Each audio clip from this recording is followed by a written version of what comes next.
Gentlemen, we are gathered here once again for another exciting episode of the Point Walk to Walk Hoop Talk. I am Troy Miles. This is Craig Murray and Ed Davis. And once again, our goal is to help fans, players, and coaches become more intellectual in the game. When it gets down to it, it's just really three guys having a conversation. We know with our old school views, and we're covering new school news. The first week of the NBA season is in the books, and there's a lot of talk about the top teams, the top players, and of course, the top rooks. And we're going to get into it right after this.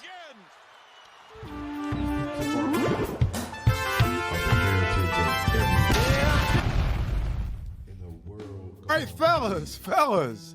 The first week in the NBA is come and gone, and there's a few things to talk about. I mean, there's some undefeated teams, there's some standout players, and of course, there's some top rooks. Now, we've seen, crazy performances in the first week. Some of the things that we're talking about now are coming to fruition. We talked about Luka and AR being possibly the top backcourt in the league, and of course, Maxey and Eshcom have something to say about that. Eshcom is establishing himself as the front runner in the rookie race. And of all the people we can talk about, like we talk about Max, we can talk about the incredible performance from Aaron Gordon. We've got Cam Thomas doing his thing. But this side of the Joker, it's hard to talk about anything other than that boy Wemby. Come on, somebody. Wembanyama inside, off glass.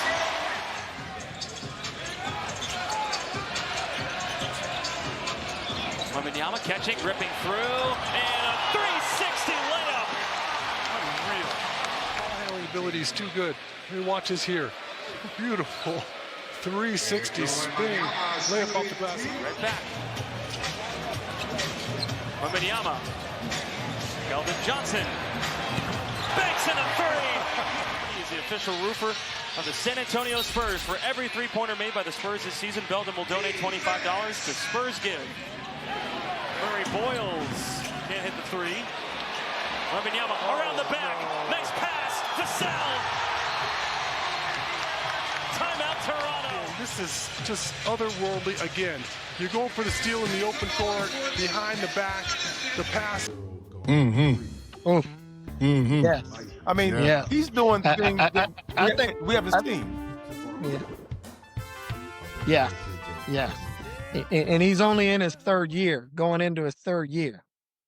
Man, yeah. So somebody quoted was saying if he's able to stay healthy, he's definitely going to be the GOAT. They'll be talking about him being the GOAT. That's what they're saying. Well, I don't, that's got a lot of time going to be between. Man, that's lofty praise, I tell you. But I will tell you this: I'm seeing things. I can speak collectively. I'm seeing things that I just haven't seen before.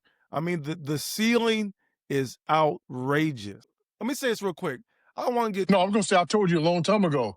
Go ahead. No, I don't want to get too far out in front. Go ahead, Troy. Oh, okay. I don't want to get too far out in front of myself here because, as ridiculous as Wemby is, the tummy man, Nikola Jokic, is still the top player right now, the things he's doing. But the ceiling of Wemby, the things that we're witnessing, all the years I've been in basketball, I can't say that I've seen anything like this other than, going back into my childhood and feeling the sensation of watching a young Lou Alcindor or Kareem Abdul-Jabbar in real time. That's what it takes you back to, that type of freakishness. Like you said, Troy, it's something we've never seen. That's real ball handling. I told you a long time ago, Troy. I told you a long time ago. I said, man, the next freak is going to be like he's going to have the dimensions of a Giannis with that length and that height, be able to bring it up to court, run the offense, and also shoot threes. I didn't know he was going to be 7'5". I thought he'd be, 6'11", 6'10", but This is him. This is the next freak of nature in the league. What I wanted to say the last time when we started, talking a little bit about him is when we were like, when we watched Yao Ming come in, we were like, oh man, what is he, 7'4"? Yao Ming was. But the difference between a Yao and a Wemby is the mobility of Wemby is something that we have. The mobility and the coordination at this age, is like, whoa. And like we said, when you watched him, he's put the healthy weight, the muscle on himself. Yeah, we talked about that. I don't know if it's ever going to be like, thick, but he's wiry strong. So his mobility, and he's able to now, when you watch him play, he's not getting pushed off the box. No. He isn't getting pushed. Like if he wants that ball down there on the block, he wants to go shimmy, shake left, shimmy, shake right, get to the spot up and under, step to the basket off of one dribble from the free throw line. It's whatever he wants. It's his playground. He's special, man. He's special. And the other thing is this right here. The thing that I didn't know, but now that I see more and more, he's as competitive as you want to be when you're out on the floor. Mm-hmm. That's the usually a lot of times some of those guys that are that tall that they'll like they won't play to their size. He don't care. He's blocking every shot that comes in there. You ain't getting nothing. And down at the other end, if you make a mistake, I'm gonna punish you by what I do. Yeah, I saw that in the Olympics when he played for France. He's very competitive. He's not backing down from nobody. And he's special, man. Well, he's special. Well, that's the thing about it, and we talked about it a couple episodes ago when we were covering the preseason, and I was noticing his change in physicality because he was playing with a certain type of physical confidence, and you know what that's like when you get stronger, and you feel as though you're more equipped, and it shows by the way he's carrying himself on the floor. And the thing that the most striking thing that you just talked about, Craig, is that when you were comparing him to Yao Ming or any of the other super tall figures that we've had in the game, this is a legitimate 7'5" ball handler. You don't have to call him a guard, but he has ball handling skills, like you said, to be able to read and react seamlessly, bring the ball up the floor. It's not like it's a forced thing. It's not like he's just dribbling the basketball. He's actually handling the rock, and he's able to get himself to places on the floor in a way that's a little bit differently than he's been expressing himself in the past. In the past, he's been able to, because he's so long, he can always resort to, pulling up and taking shots. Now he's more aggressive and more confident at attacking the basket. Like we said, I mean, come on, man. Some of the things he's doing is just there's no answer for it, and it's just the tip of the iceberg. I mean, when you talk about someone with an incredible ceiling, I mean, come on, man. I mean, we really haven't seen this before. It's not just him either, though. He got some guys around him too, who's playing good ball. Harper, Castle, correct, Johnson, correct. These dudes are playing, man. They're gonna be tough, man. They're not scared. He's got some dogs. Those guys are, you mentioned Castle. They're young too. Yeah, young. And they got a young Carter Bryant that's in that mold. I mean, you've got a bright future down there.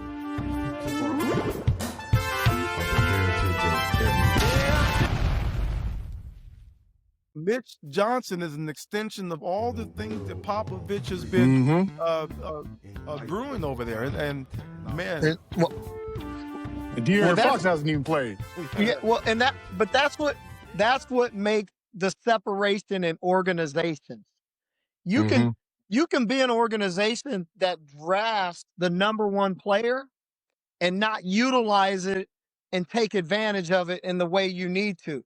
with That's true. San Antonio's organization and the way their foundation to win at a high level is built, you have now step right up to the forefront because you play, plug and play in something that's never been seen before in your Mm-hmm. organization.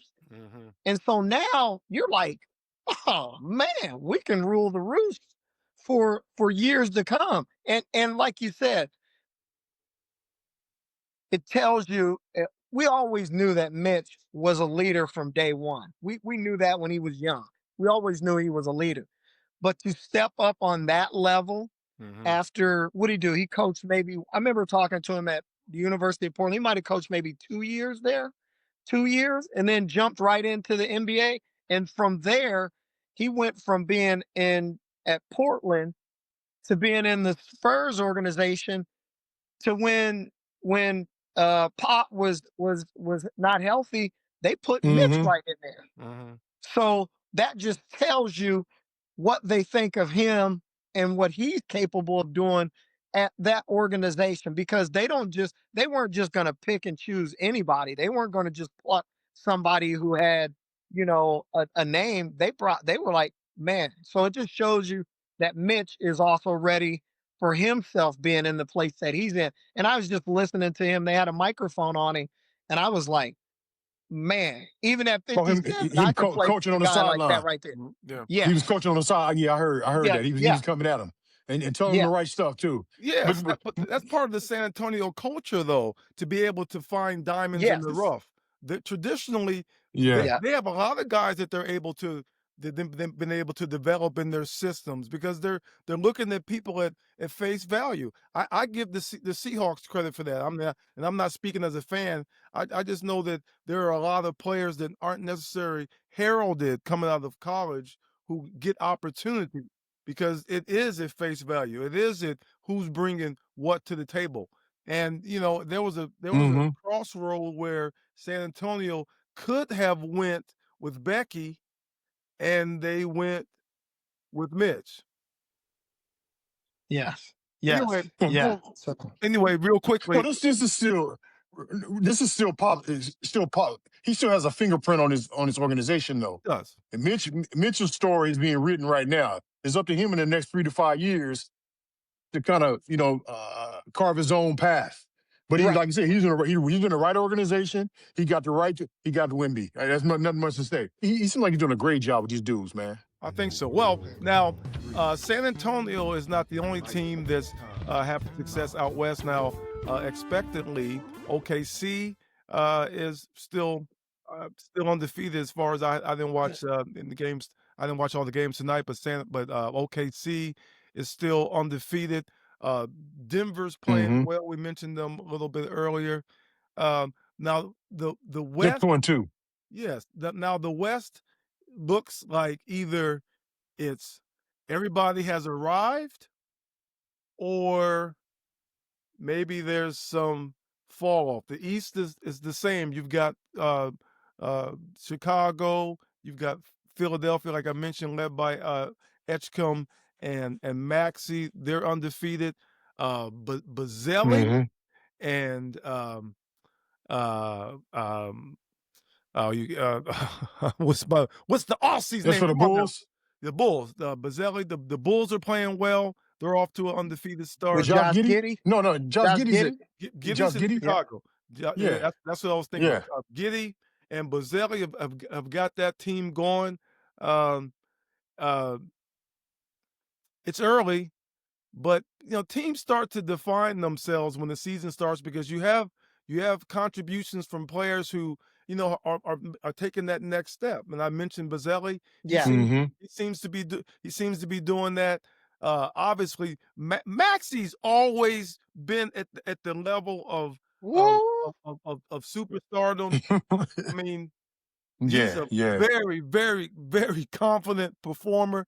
And we mentioned a couple weeks ago that the Lakers may actually have the best backcourt in the league unless Philadelphia has something to say about it. As it turns out, we had said that Jason Williams and perhaps Shai Gilgeous were contenders for that spot, but VJ and Maxey are certainly vying for for such a distinction. I mean, whoo-wee. Man, Embiid is Yeah, Philly's looking good. they are. Philly's looking good, man. And they still have Jared McCain. What they're gonna do with Jared McCain when he comes back? How they gonna fit him into the mix? And then they got Grimes. Grimes is playing well for them. Like Okay, monster. so yeah, I'm not too up on Daryl Morey, but he did a good job of picking VJ. He did a great job picking VJ. Now, like I was telling you earlier, that gives them a little flexibility with Paul George. If they continue to play well, they can think about moving Paul George. You know, he's injury prone. He's making a lot of money. You know what I'm saying? You can get rid of that contract, man, and give yourself more options later on down the road, man. So, but they're looking good, man. Still, as much as I like, because I think at the end of the day, I think Edgecombe might be your rookie of the year at the end of the day. At the end of Looks the day, like it. Now, but what I always say about the rookies is especially for when we start talking about backcourts being top backcourts, is the second half of the season. Mm-hmm. You know, after you've played like 40 or 35 games, hit that wall. when does that start to wear on you? Because now you've got to have that next mindset of, now we're gearing up, getting ready for playoff time and all that. Mm-hmm. And you're so used to in college, coming out of college of, 28 to 34, 35 games. So, that's where I look at, all right, where will he be? But like Austin Reeves knows how to prepare himself in the second half of the season. So when you talk about Luka and him being in there, they're going to do this all year long. I always say with them, though, the issue isn't, are they as good as they could be together? How good can they be when you bring LeBron in there and somebody who has to have the ball in their hands? Now, where does that put Austin Reeves at? And so that's where you want to look at that. But I'll tell you this, I think we're looking at this being one of the best NBA seasons that we could have ever envisioned seeing it happen, because I think the talent and people, like you said, Troy, people right now are taking that next step towards stardom. Is now meeting itself. Where you see it like Tyrese Maxey, he's ready to be who he is. Yeah, it just keeps getting better and better. Who he is. Yeah. Shea Alexander is going to continue to be who he is. You know what I'm saying? And you know what? You know who we haven't even touched on? The team that I think plays the best together is the Golden State Warriors. Right. I was going to mention that when you start talking about the West teams, When you start talking about the West teams, I mean, the Golden system. State, the system, and they're doing it on both sides of the floor. The only thing you worry about the Warriors is, can Steph stay healthy the whole year during the playoffs? That's true. That's I mean, so now he plays heavy minutes. Golden State kind of has themselves in the plug and play situation. They have guys that they can plug in to fill in gaps. I think this is the most ready they're able to play. Now, of course, I don't wish injury on anyone, but if something did happen to Curry, it seems like they're in the best position to withstand that with the way Podziemski is playing. The way they have other contributors off the bench. Kuminga is that one of those players who's he's looking good. The next leap to the I think he's going to be the key for them. If he can take more responsibility, a heavier load. Yeah, if he takes a heavier load, man, they're going to be tough. And he's showing that he can play with a certain type of cohesiveness with the other guys, and that he's playing within the context of the schemes that they're trying to do, as opposed to being so much in the prove it position to where he gets in and he's trying to prove his worth, because he's been, let's face it, he's kind of been in the doghouse over there. So he has a different mindset, because I think he's being afforded a different opportunity this year. But let me tell you this, and you guys know I this. agree. This is what happens. We know this. Yeah, players get off to good starts, and teams get off to good starts. The young guys come in, and some of the rookies have a immediate impact. Some of the rookies are an acquired taste. And then, like we talk about Cooper Flagg's situation where he's able to come in and he has the opportunity to be supported by players that have greater roles than him. Like he had a double tonight, I think I saw.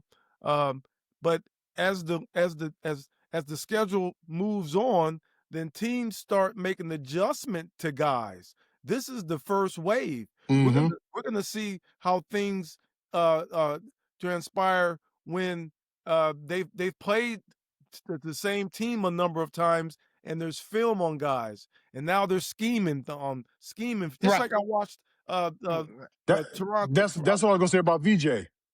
Right. You're right.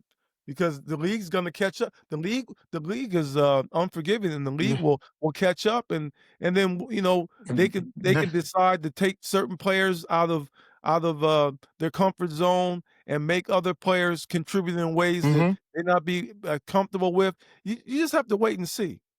Yes. Yeah, the league hasn't seen enough of these young cats to really figure out what their weaknesses are. And like I said, if you get around or go around once and go around twice, start playing a team a third time, they are good scouts and good teams already had it set up how they're going to play you, how they're going to make you play your weaknesses and things of that nature, right? Know your tendencies and stuff. So it'll be interesting to see how he develops. I'm speaking of VJ, actually. Him and Flag, all the rookies. See how they develop from this point on.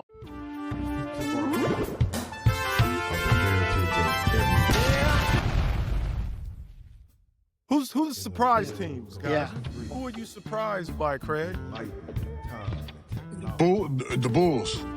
The Bulls. I think everybody is surprised by because and surprised because they're playing well together with Giddey really being one of the lead guys for them because what's my kid? What's the kid's name from North Carolina that hasn't played? He's been injured.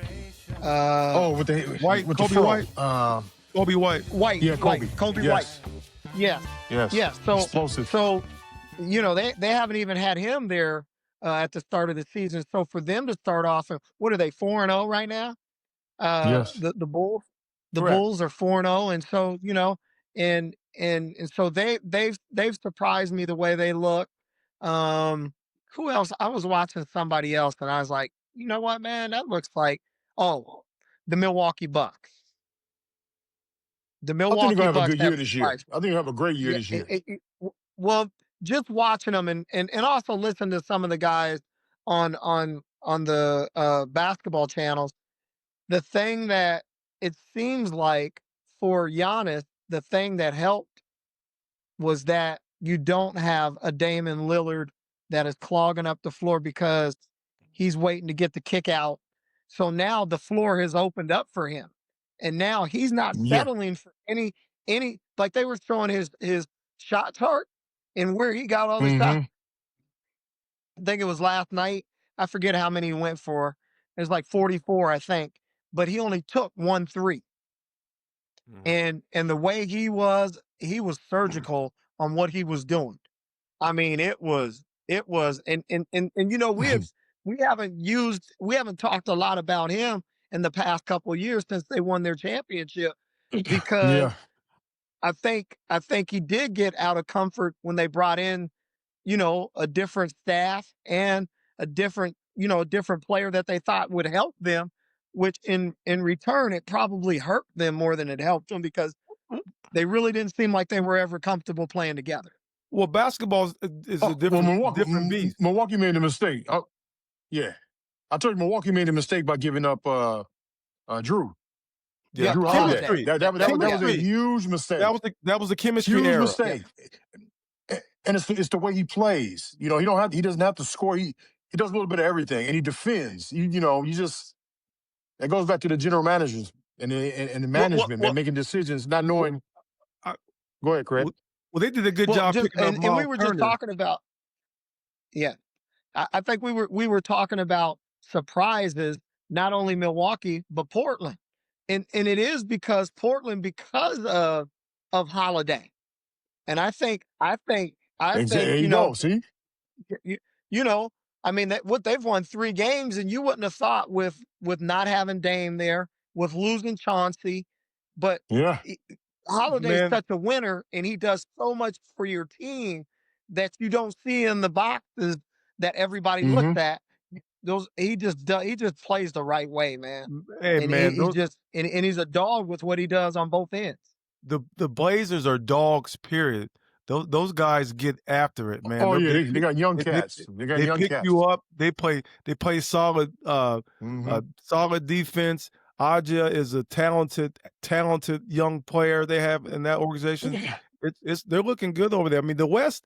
I was being facetious when I was talking about the West being down. No, the West is going to be a shootout. I mean, Be a Yeah, dogfight all the way a through, start dog to fight finish. all the way through. Yeah.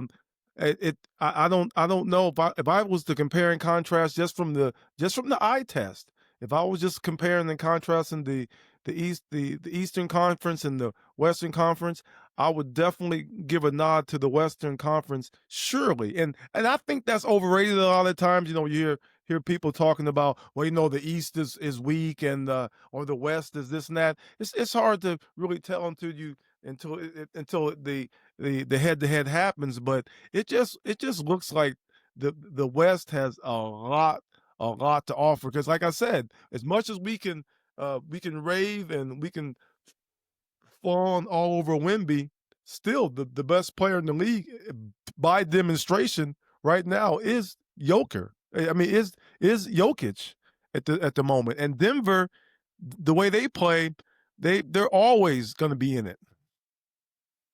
right. Jokic is and he ain't even hit his stride because he ain't even in basketball shape right No, now, you see, that's and he's tummy No, still Jokic. he's I not. was telling Ed that tonight. yeah. He's out there Yeah, with he his got a little tummy, stomach on. Yeah. out there Hey, killing That's hey, true. tummy. but you know what? Yeah. You know what's funny is you know what's funny is you know what?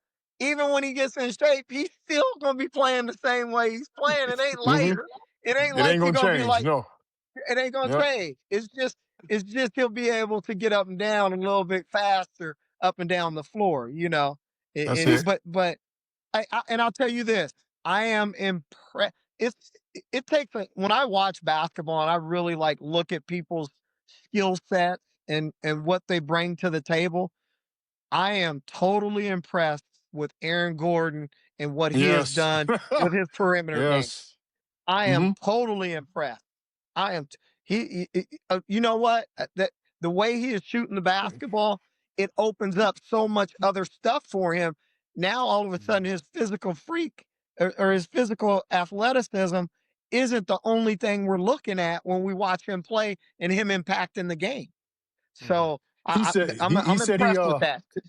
Yeah. he said he built a gym in his living room. So as soon as he wakes up, he goes to the living room and starts shooting. Says that's what he did all See. summer, and you can tell it shows.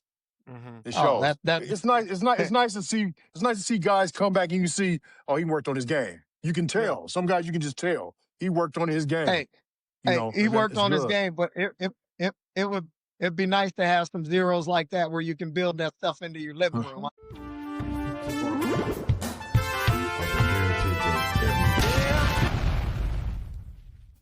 Speaking Yeah. to that point, Ed, I would say the same thing about Jokic.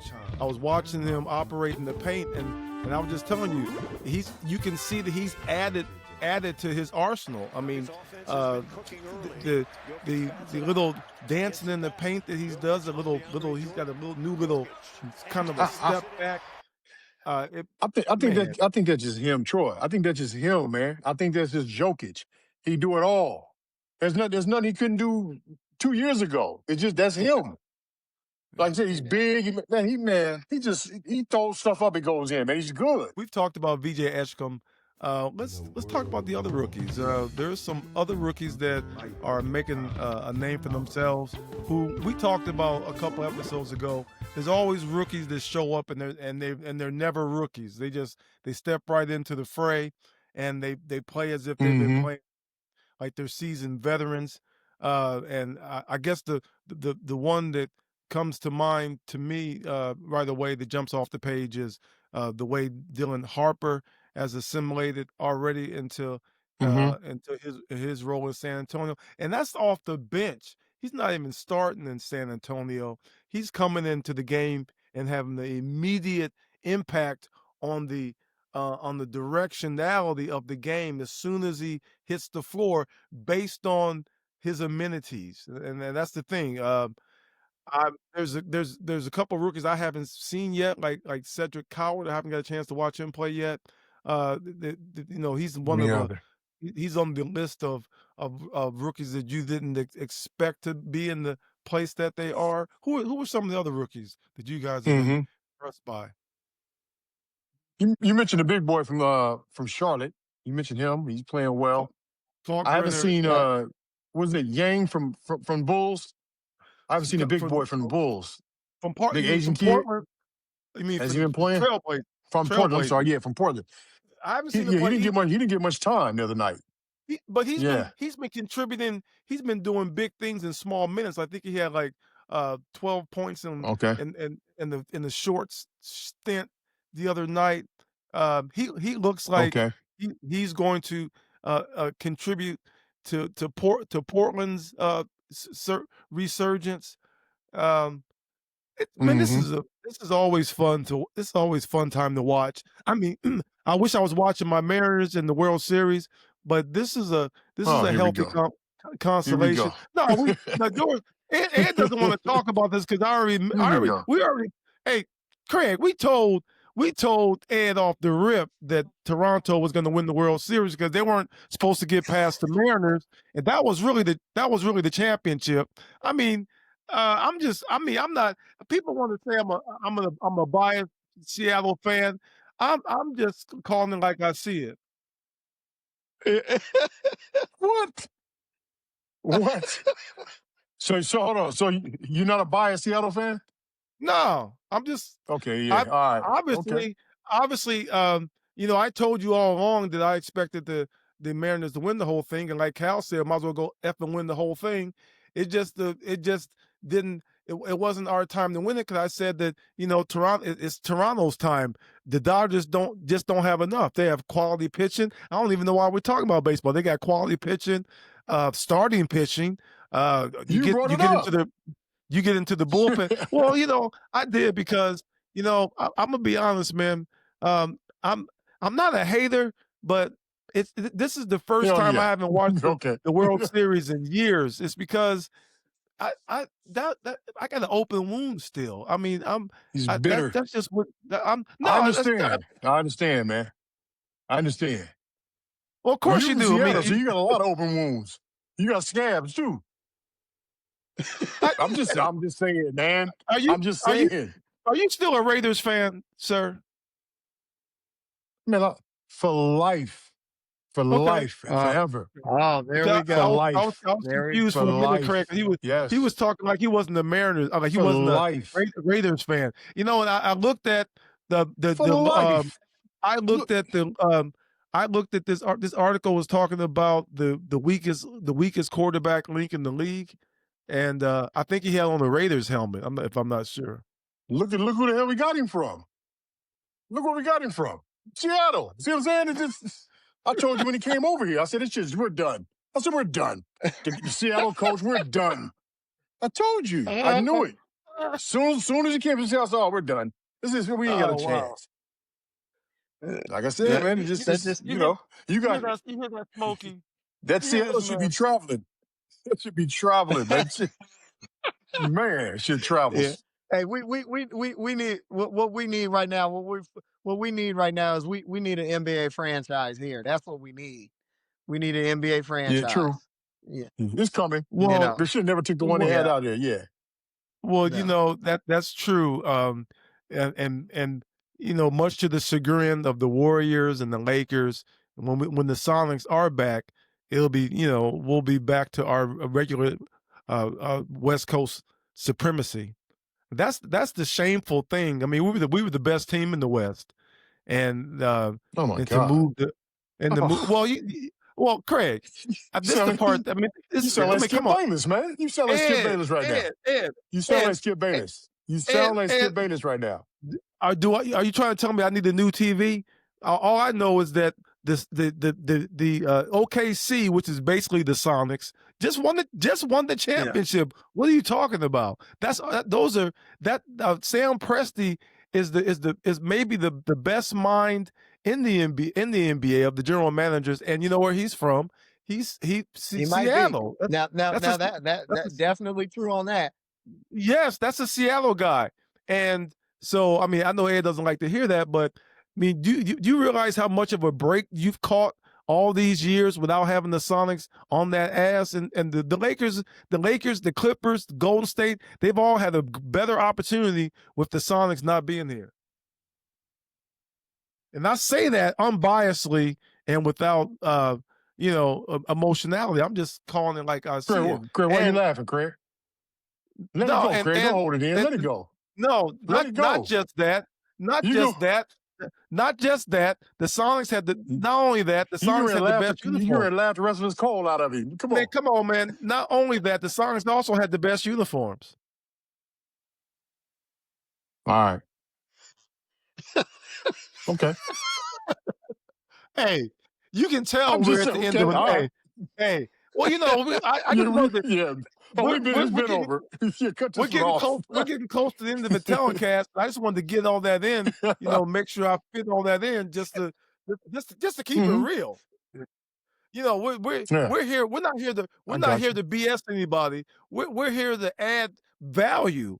And so the things that I'm talking about, Craig, is something that we out in the Northwest know about, and I'm just letting it be known. Ed knows. Ed's just upset about the Dodgers. Let me ask you this. Do you guys have a Sonics restaurant out there?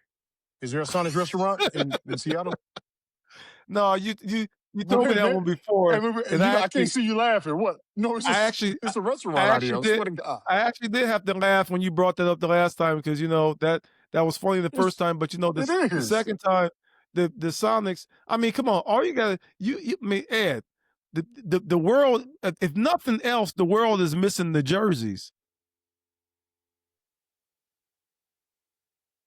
Oh, you want a response? Go ahead, Craig. It's on you. Go ahead, Craig. All right. I love my Supersonics. Okay. I miss my Supersonics. Yeah, as you should. Oh, yeah. All right, fellas. I swear. Fellas, let's wrap this up. It goes quick. Yeah.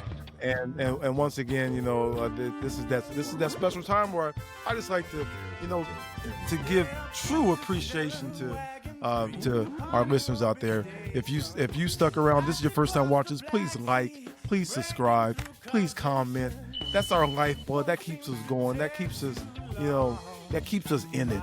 With this discourse, like I said, is just really three guys having a conversation, but it's really a conversation with you. I mean, we talk about these things, and but I look forward to the comments. I look forward to the exchanges because it's it's a whole big wide world of basketball out there, and we're just a small part of it. And I absolutely enjoy this special half hour with these guys, and I hope you enjoy it also. That's right. Definitely enjoy the conversation. Yes, we love it. That's right. Always. Go Sonics. Well, go Sonics. We'll see you next time. Peace. Go Sonics. Yeah.